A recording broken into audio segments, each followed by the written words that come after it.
I mean, the phrase, the spirituality behind psychology. And I mean, if I have to reflect back on my journey, I was born into a very spiritual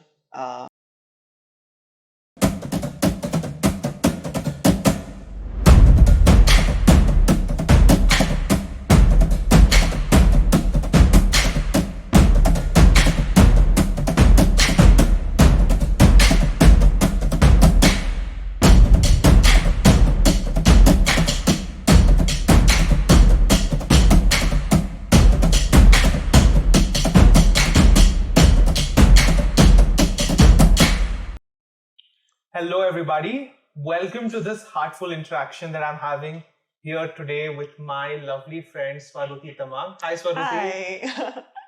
Just to introduce you to my friend Swaruti, she is a practicing psychologist and NLP practitioner and a self-compassion coach. So, hi, Swaruti. How are you doing? Awesome. I'm really happy to be here at your wonderful home. And I always feel welcome here. So yeah, I don't think there could have been a better place to record this. Thank you. So, in the last recording that we had with my friend Preeti, the theme was Bhogi to Yogi. Now, the theme of today's interaction, yeah, stop laughing, Swaruti. The theme of today's interaction is Bhade Ki Body, which translates to body on rent. Yeah. So, would you like to just take us through what you meant when you made the ironical statement Bhade Ki Body, Swaruti? Right. So, we were just having a chat and we were discussing about attachment and how much we want to control things in life. And this idea that we have that we can control ourselves, we can control people around us, and thereby, control circumstances. And through that conversation, and there was a point when I just exclaimed, I said, there's so much control that we try to have. And there's this notion that we have that we can control our lives when even our body is not ours. Ye body bhi bhade ki hai. It's a body on rent. We get it for some time. We are, given this beautiful system to take care of and to perform the actions and, live our purpose. And then we have to return it back. It's not like we're going to take it with us. So that's why, I thought of this phrase Bhade Ki Body, because this is a body on rent. It doesn't belong to us. And I think that is such a wonderful thought. It completely detaches us from our own selves. When we are born, we have all of these attachments that I'm a boy, I'm a girl, these are my parents, this is my birth certificate, I'm born in this city, this country, and this is my family. And then over the span of our lives, we accumulate so many identities. And then everyone has this one point where I think it just breaks up into a midlife crisis. Yeah. And so this thought that, bro, your body itself is on rent, that your body is created using all the elements that are, on this planet. Yeah. And essentially we are this planet. Yeah. Even biologically, energetically, we are this planet. So this concept and ideology that bhai body hi bhade ki hai, yeah. So attachment kis cheez ka rakhne ka hai? Like, for example, if you're a very silly example that I can give is nowadays we have Zoom cars that we can just rent. So with the click of button, you rent a car, you get a car for a couple of hours, and you give it back. Yeah. And in that span, whether it's a day or two or a week, you have no attachment to the car whatsoever. Kyun? Kyunki bhade ki gaadi hai. Aa jayegi, chali jayegi. Yeah. So it is so profound, and I thank you for bringing this concept up. Now, just moving a little aside from this concept of Bhade Ki Body, can you take us through your journey? How have you come to become a psychologist? What is the spirituality behind it? What is the materiality behind it? Right. And how do you see everything evolving in a way? Right. I think it's a very interesting question when you use the phrase, the spirituality behind psychology. And I mean, if I have to reflect back on my journey, uh, I was born into a very spiritual family where everyone in my family was, practicing some kind of meditation. And naturally, I was also taught how to meditate from a very early age. But I never really felt like I had completely accepted the school of thought or the ideas that were presented to me, or, imparted to me rather. And I decided at the age of about 15, when I was in 11th grade, that I need to, go on my own journey, discover things on my own, fall on my own, get up back again on my own. And yeah, life will, take me where it has to. And that's how my journey began, with mindfulness and with psychology. And I think that's the moment when I decided that I want to become a psychologist. I also wanted to be an astronomer at some point. And I have this massive telescope at home. But I realized that, astronomy is not just about stargazing and, barbecuing food on a starry night. It requires a lot of mathematics. And I wasn't ready for it. So, yeah, I came to my second best option, which was psychology. And one of the reasons that I wanted to get into this field was because I realized this is one field, anything to do with healing or mental health. This is one field where what you are inside is reflected on your face immediately. There are a lot of professions in the world where, there could be a lot of things going on in your mind, but you can, put a completely different picture in front of people. But I feel that in many ways, this is one field wherein I am, even if I like it or not, I have to do a lot of work on myself. And it takes consistent effort every day for me to better myself as a human being. Otherwise, what I just present in front of my clients would be a fake persona or just cognitive concepts that are not heartfelt. And so, my journey began, and it's been a very interesting one. I've seen my ups and downs.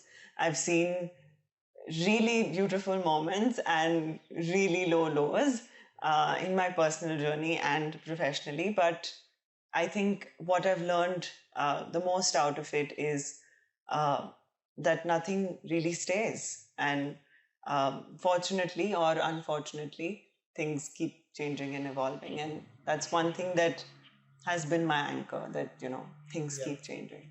So, yeah. That's wonderful. Thank you for sharing this wonderful story of your origin and what has brought you to taking up the career of a psychologist. I would just want to pass a small comment now that you're spiritually awakened, or whatever you want to term it. I think now you can be a better astronomer, going into astral travels and whatnot. Yeah. And I'm sure you've experienced that as well. Yes. Coming back to the topic at hand. So in the spiritual field, there is always this tendency of spiritual people to absorb the energies or absorb the karmas of other people. And so my father, he used to always wear socks whenever he was on the stage, because people would come and touch his feet, and he would say that I wear socks to avoid taking karmas of people, unwanted karmas. And I have also experienced this, where I also had to start wearing socks during programs, etc. But you are here actually dealing with people who have lots of karma, lots of negativity attached in their bodies, and you're trying to help them relieve themselves out of it and release it. So in the process, what has your experience been of absorbing these negativities? How has that interpreted in your practice, and how do you deal with that? Right. So I'd like to answer this question at 3 levels. One is initially, because we are not trained enough, we tend to,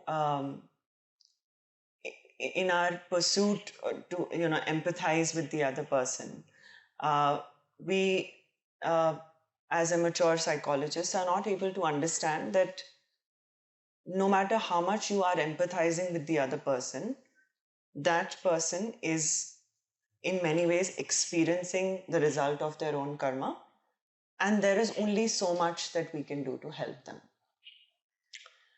And also learning that empathy is applicable at different levels. There is emotional empathy and there is cognitive empathy. And the balance between the two is very important.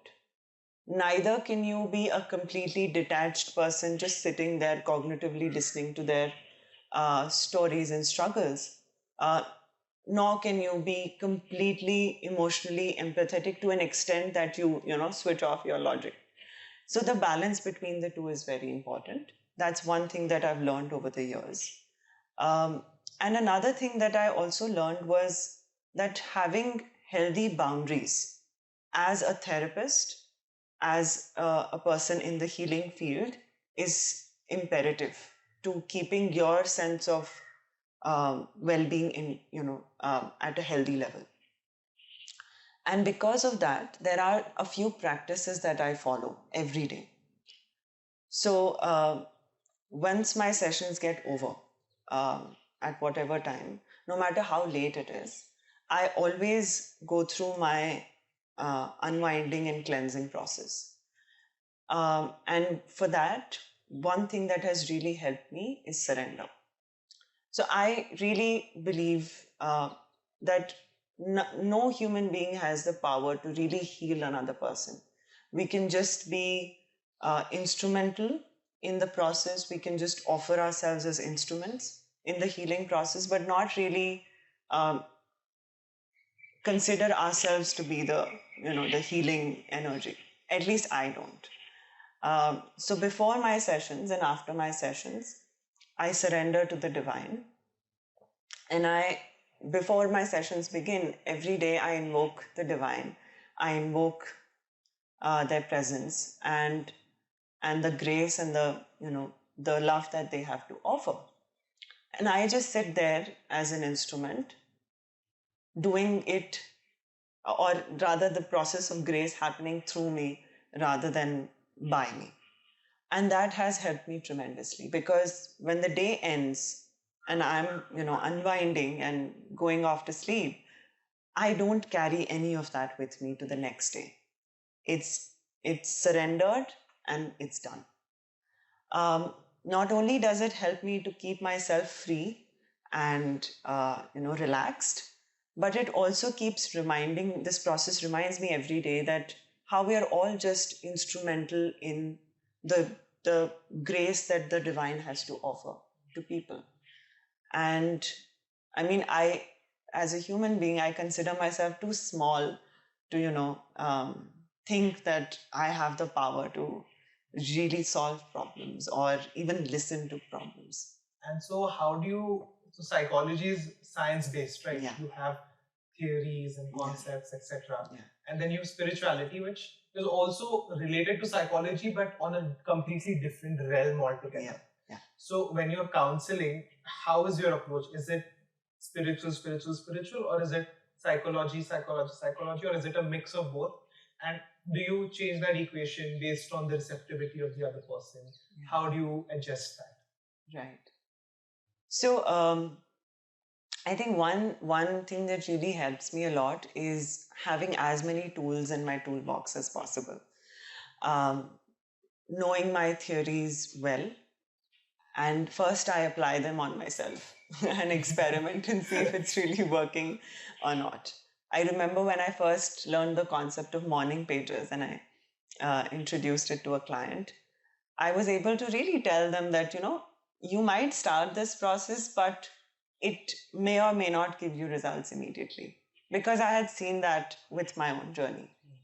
When it comes to mixing spirituality and psychology, I don't really consciously do that, but I have seen that spirituality has really helped me to be more conscious of my own experience as I'm applying those psychological concepts.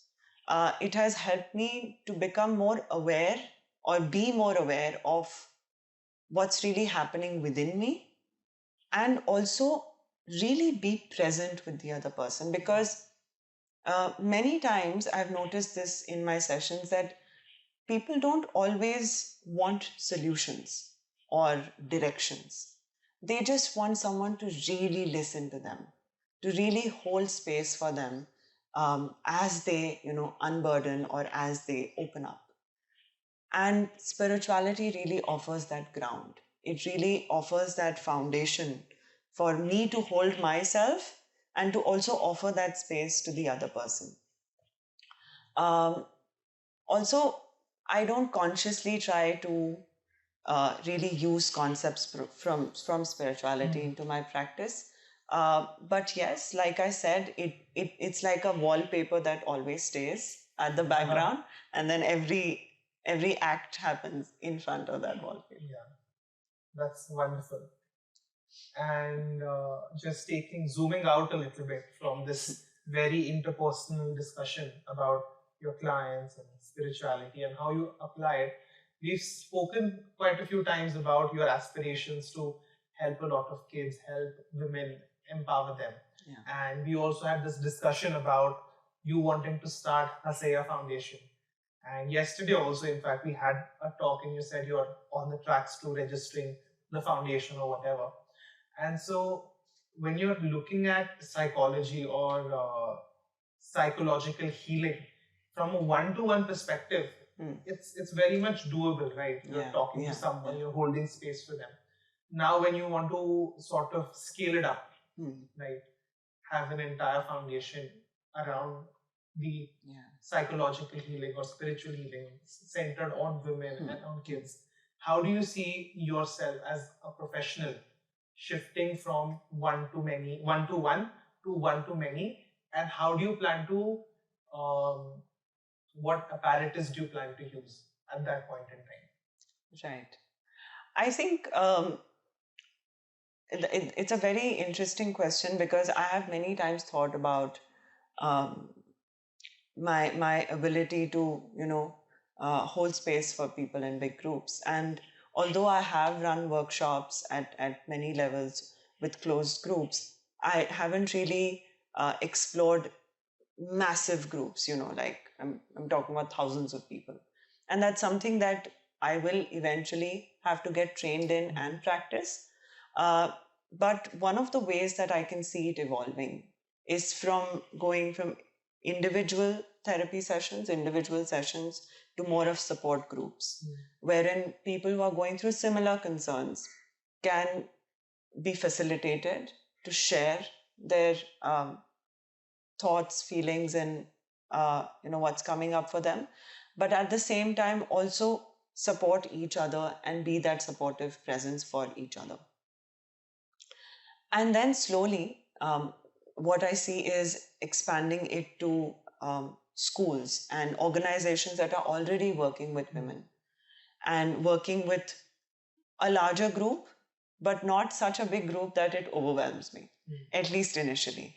And then as I feel more and more comfortable with larger groups, then I feel, I would be able to take it further. So is the concept in your mind to create like a program and, like Art of Living or SSY or Inner Engineering? Is that something that's in your mind, or is it something completely different that none of us have imagined about? So my idea is to essentially pick the tools and the different therapy modalities that have worked for me, that have worked for my clients. And through all these years of experience, the different tools that I've seen really help most people, they will definitely be a part of the foundation program. However, I'm not going to keep it like a very rigid structure. I'm someone who likes to learn a lot and also express through, not just through words, but also through, writing and through expression through art, right? And so I would like to incorporate art as a part of this this program that I will make, and not just be the resource person in the whole process, but also get other people who are experts in their field to pitch in and take up modules. So it's a very collaborative approach that I want to have, rather than just me doing it. That's wonderful. I would also love to be part of the work or the foundation in whatever ways I can contribute. Yes. And zooming in now, again, we zoomed out and now zooming back in. We have expressed our shared love for board games, for exciting, whether it's gossip, whether it's food, whether it's board games. That is something that we share.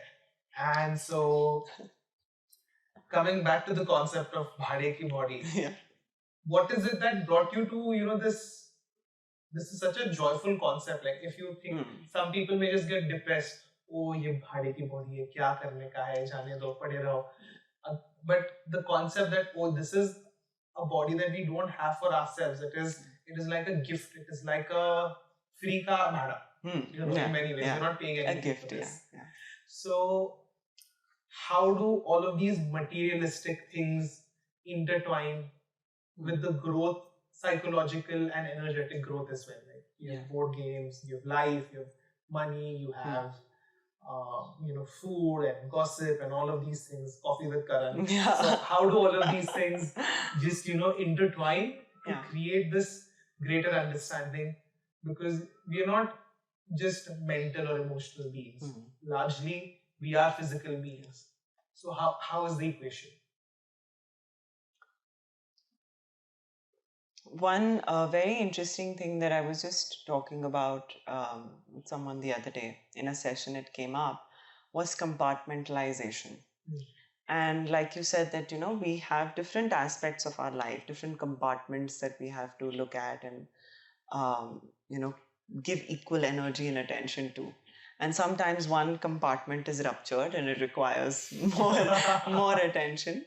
But if I have to, give you like a visual of it, I would give you a circular visual with all these compartments and departments of my life requiring my energy, attention, time, and emotions.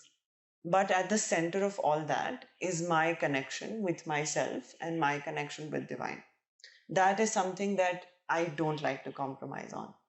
No matter what's going on in my life, no matter what's happening or not happening, one thing that really keeps me centered is my connection with myself and my connection with the higher power. And it's like keeping myself connected to the power source, because then, like I said, when you're able to surrender, then he or she, whatever you want to call the divine, he or she takes care of it and he or she takes over. So that is one thing that I keep central to my life. Another thing that I've over the years realized that it's important to localize the healing that you're trying to offer yourself and to the part that is ruptured or that is not working. So let's say that there's something going on in one of my friendships, right? Can I allow the healing process or the process of processing the emotions and the situation just localized to that area? We sometimes allow the baggage of one compartment to spill over to every other compartment. And that in many ways makes it more difficult for us to cope. Because till then, only one part was ruptured, one part was, not going well. And now I've managed to, rupture all the other parts. It's like an infection. Yeah, exactly. Okay. Exactly. And so what do you need to do, like this process of healing? Kuch karna padta hai healing ke liye? Yeah. Or does it just happen naturally? So unlike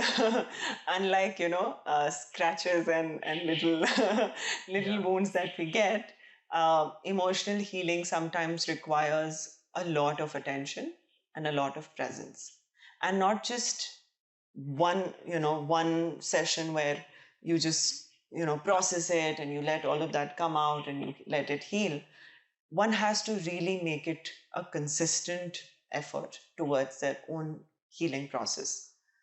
Um, whether it is eating right, whether it is movement, taking care of our mental and emotional well being, uh, through whatever processes have worked for you, uh, make it a part of your routine. That's what I would say.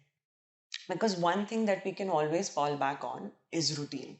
So is that the healing, or is that the the preparation for the healing? That's a prep, right? And what is the healing then? That one point. What is healing? Is it just awareness? Is it just energy? What is it?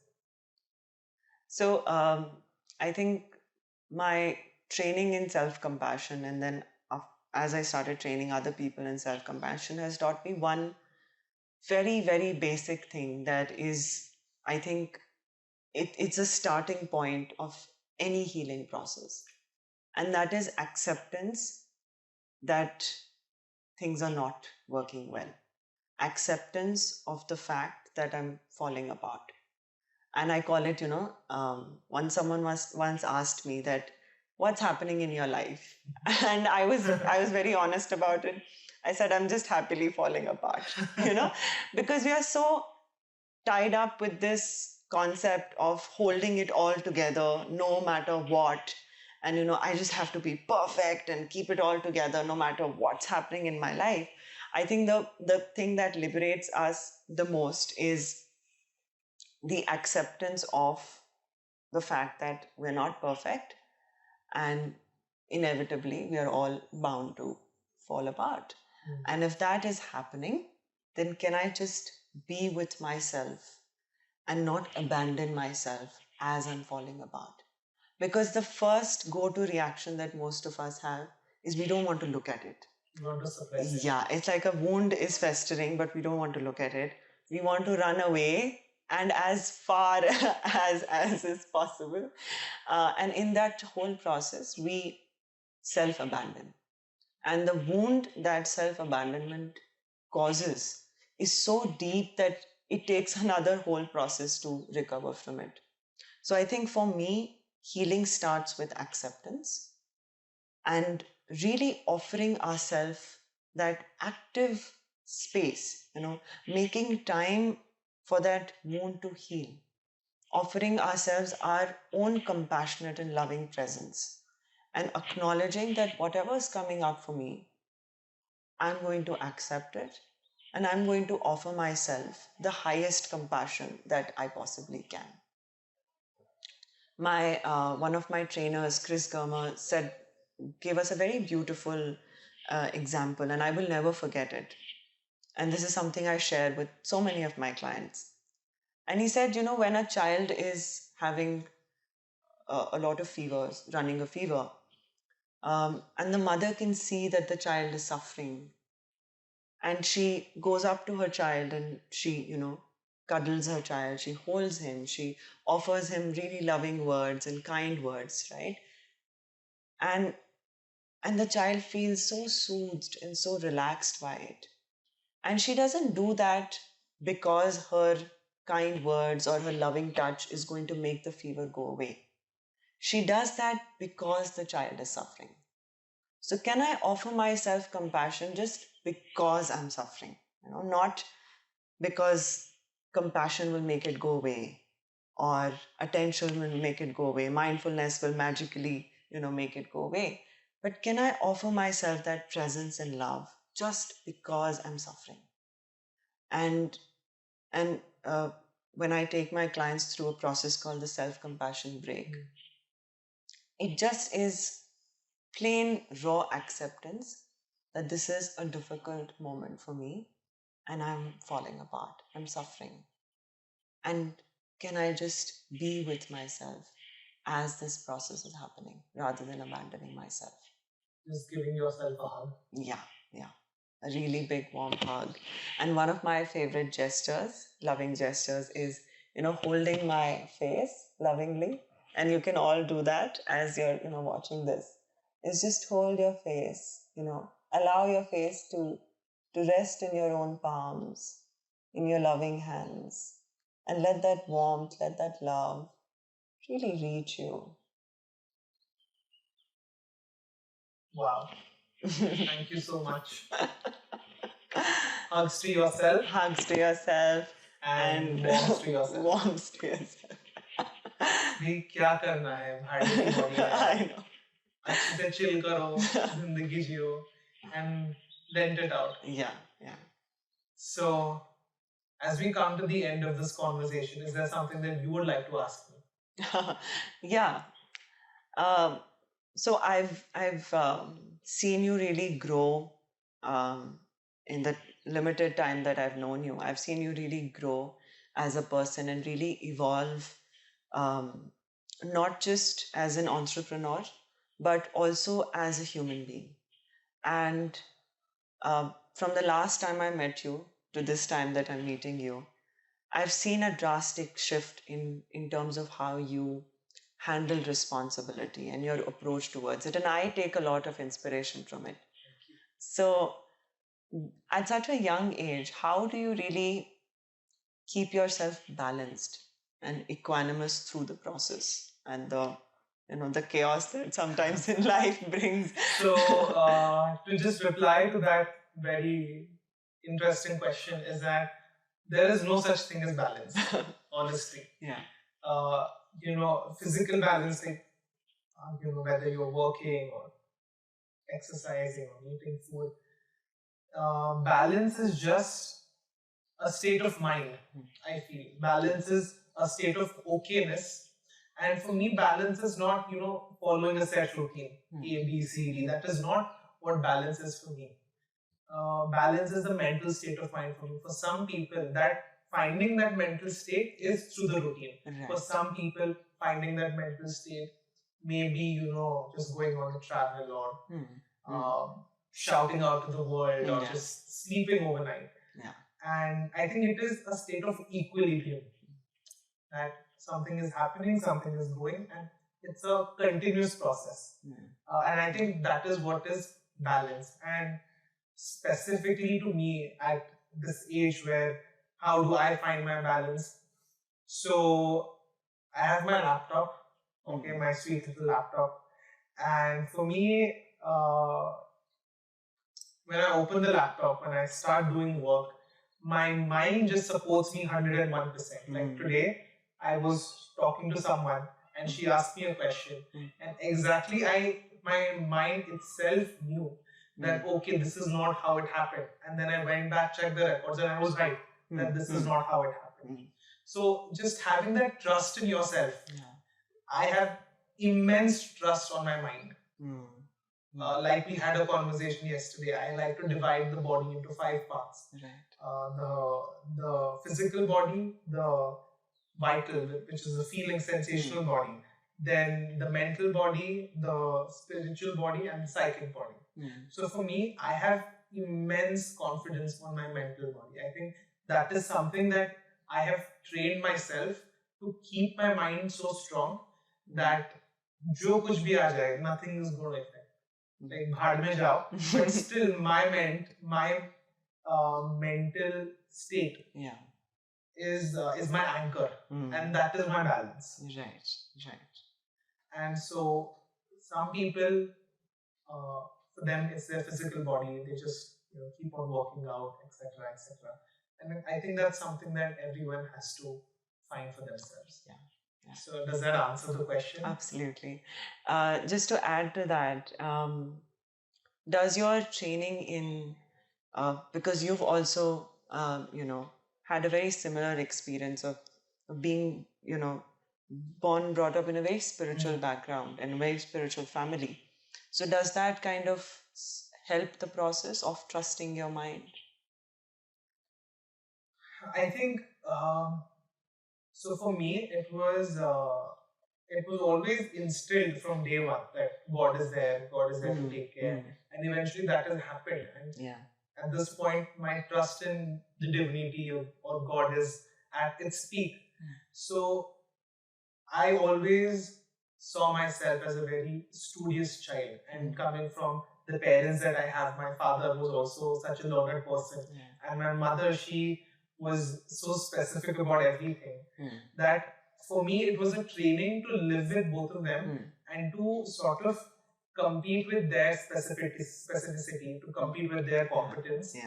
And that is what has also, I think compete is not the word, live up. Live up to those specificities. And that is how I think the family, the background, and the trust in the entire process has brought me to where I am right now. Wonderful. Thank you. तो भाड़े की body है, chill करो और इसका ख्याल रखो, इसको प्यार से रखो, और फिर जब वक्त आएगा तो खुशी खुशी वापस कर देना. Thank you. Bye-bye.